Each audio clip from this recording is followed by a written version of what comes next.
मरियम बीबी, आप तो अल्लाह वाली है ना, अल्लाह आपकी सुनता है ना। अगर ये बात सच है तो मुझे मेरा प्यार मिलवा दो। अरे फौजिया, आप तो बच्चों की तरह रो रही हैं। अल्लाह ने चाहा तो सब ठीक हो जाएगा। और अगर अल्लाह की रज़ा शामिल हुई तो आपकी मोहब्बत भी आपको ज़रूर मिलेगी। वो मेरे पास होके भी मुझसे दूर, मैं उसे पाना चाहती हूँ। प्लीज मेरे लिए दुआ करें ना। ज़रूर।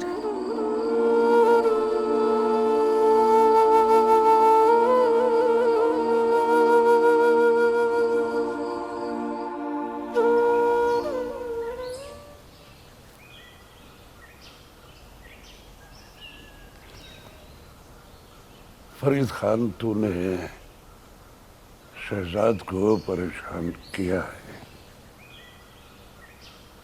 लेकिन मेरे बेटे के कातिल को जिंदा नहीं रहना चाहिए। इस तरह कत्ल का इल्जाम सीधा पर आएगा।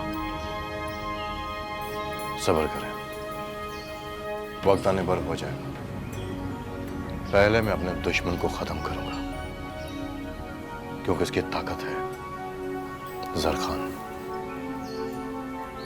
वाकई मालिक, सरदार सिकंदर की सारी खुफिया सरगर्मियां जरखान की वजह से ही चल रही हैं। और नूरे, आज के बाद तूने फरीद खान के नीचे काम करना है, और जो ये कहेगा तुझे सिर्फ वही करना है, और अपने मशवरे अपने पास रखने। तुम एक निकम्मे आदमी, अगर उस दिन तुम अदील और उस लड़की को पकड़कर ले आते तो आज ये दिन नहीं देखना पड़ता। जी मालिक, आपका जो हुक्म। मैं तो खुद हैरान हूं जी कि वो बचकर कैसे निकल गए। अच्छा, अब ज्यादा बातें बनाने की जरूरत नहीं। चल चल निकल, मुझे फरीद खान से कोई बात कर।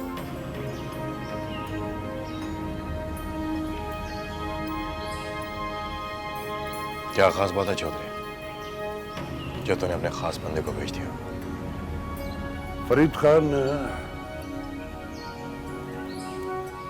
आज से तू मेरा खास आदमी है। निकम्मे ये सारे के सारे, मैंने इसे अपना खास आदमी बनाया, लेकिन ये इस काबिल नहीं है। मुझे से गद्दारी की बू आ रही है चौधरी। इस दिन ऐसा सोचे खत्म कर देना इसे।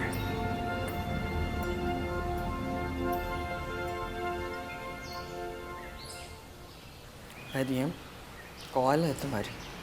कौन है? देख लो। अस्सलाम वालेकुम।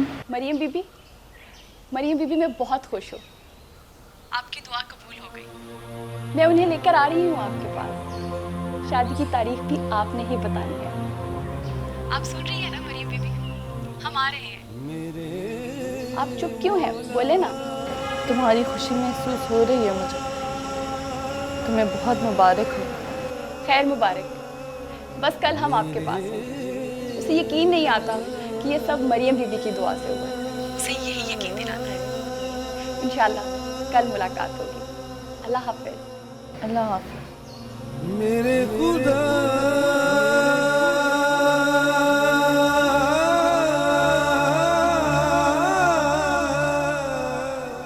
ये क्या हो रहा है बड़ी बीबी जी?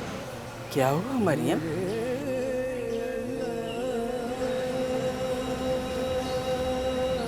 आज पहली बार किसी की दुआ कबूल हुई और मुझे वो पहले जैसे खुशी महसूस ही नहीं हो रही। शायद कोई आजमाइश तुम्हारे सब्र के दरवाजे पर दस्तक देने आ रही है।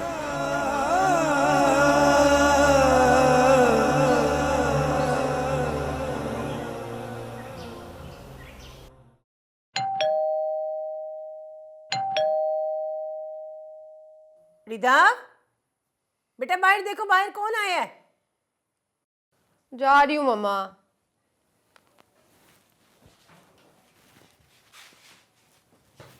आप क्या कर रही हैं किचन में?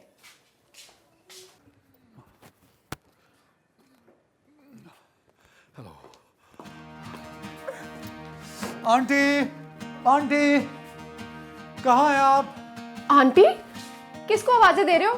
और तुम किसकी इजाजत से अंदर आए हो? निकलो, फौरन निकलो यहाँ से, वरना मैं पुलिस को बुला लूंगी। अच्छा, तो बुलाओ फौरन, फौरन पुलिस को बुलाओ। और सुनो, जल्दी बुलाना, क्योंकि मुझे जाना है। ओह असद, तुम कैसी हो? मैं ठीक। असद, आप जानती हैं इसे? नहीं तो फिर ये अंदर कैसे आया? इसे क्या फौरन निकले यहाँ से, वरना मैं कुछ कर बैठूंगी। बेटा, घर आए मेहमान के साथ बुरा सलूक नहीं करते। मेहमान? एक मिनट, कहीं वही मेहमान तो नहीं? हो सकता है।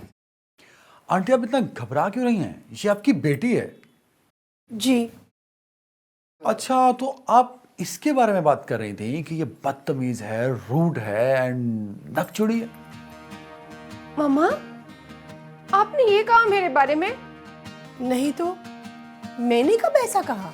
नहीं, आपने तो ऐसा नहीं कहा, बट मैंने समझ लिया कि ये ऐसे ही होगी। एनीवेज आंटी, मैं गांव जा रहा हूँ और अगर आपको कुछ चाहिए तो मैं लेता हुआ आऊंगा। तुम गांव जाओ या भाड़ में, यहां से फौरन निकलो।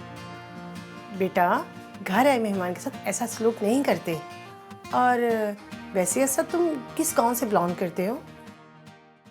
आंटी, मैं मोहब्बत नगर का रहने वाला हूँ।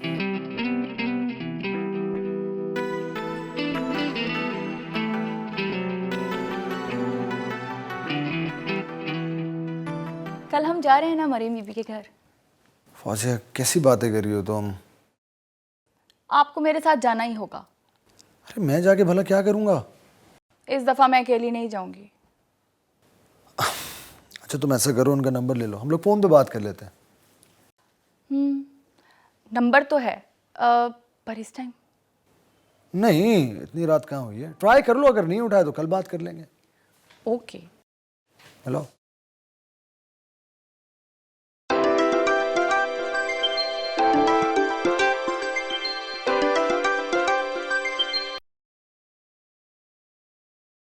हेलो, कौन? मैं फौजिया बात कर रही हूँ। जी बोलें। क्या मेरी मरीम बीबी से बात हो सकती है? नहीं। क्यों? प्लीज़, अगर आप नाराज़ ना हो तो मेरी उनसे बात करवा सकती हैं। अगर आप मेरा नाम लेंगी तो वो मुझसे बात ज़रूर करेंगी। जी, उनकी तबीयत ठीक नहीं है, वो अपने हुजरे में आराम कर रही हैं, कल बात कर लीजिएगा। क्यों, क्या हुआ है उन्हें? कुछ नहीं, बस आप कल बात कर लीजिएगा ना। अब तो हर हाल में जाना होगा, मरीम बीबी की तबीयत नहीं ठीक। चलो ठीक है।